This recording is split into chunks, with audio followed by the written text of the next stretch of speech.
আজকের বড় খবর, পাকিস্তান জিন্দাবাদ কেন বললেন ইরানি প্রেসিডেন্ট। ইরানের ওপর পারমাণবিক হামলা রুখে দিল পাকিস্তান, আর তাতেই আরব বিশ্বের আর্তনাদ শুরু হয়ে গেছে। পাকিস্তান এখন আনুষ্ঠানিকভাবে ইরানের কাতারে সামিল হয়েছে।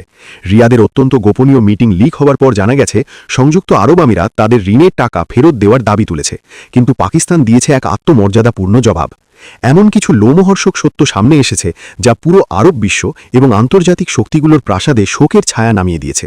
হ্যাঁ দর্শক, সোশ্যাল মিডিয়া এবং কূটনৈতিক মহলে রিয়াদ থেকে ফাঁস হওয়া এক অত্যন্ত গোপন বৈঠকের বিবরণ পুরো বিশ্বকে কাঁপিয়ে দিয়েছে।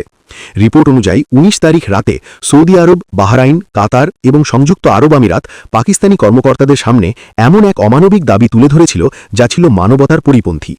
আরবরা দাবি জানায় যে ইরানের ওপর পারমাণবিক হামলা করা হোক অথবা এর পথ প্রশস্ত করা হোক। কিন্তু ধন্য পাকিস্তানের সেই সাহসী সিদ্ধান্ত যা সরাসরি ভাষায় আরব বিশ্বের এই রক্তক্ষয়ী দাবি প্রত্যাখ্যান করে দিয়েছে।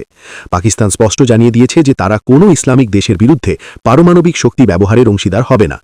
দর্শক, এই প্রত্যাখ্যানের পর সংযুক্ত আরব আমিরাত তাদের আসল রূপ দেখিয়ে পাকিস্তানকে ব্ল্যাকমেইল করার চেষ্টা করেছে এবং দ্রুত তাদের দেওয়া ঋণ ফেরত চেয়েছে, সেই সাথে সম্পর্ক ছিন্নের হুমকিও দিয়েছে। কিন্তু পাকিস্তান অত্যন্ত সাহসিকতার সাথে আরবদের এই ব্ল্যাকমেইল সিস্টেমকে মোকাবিলা করেছে।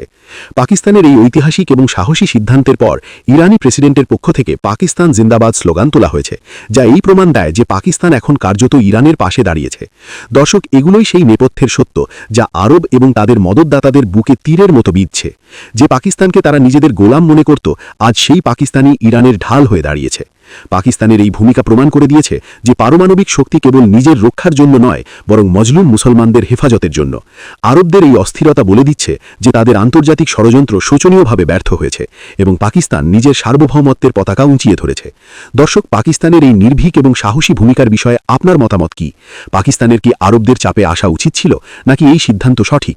পাকিস্তান এবং ইরানের এই ঐক্য কি মধ্যপ্রাচ্যের রাজনীতিতে নতুন কোনো মোড় নিয়ে আসবে? কমেন্ট করে আমাদের জানান।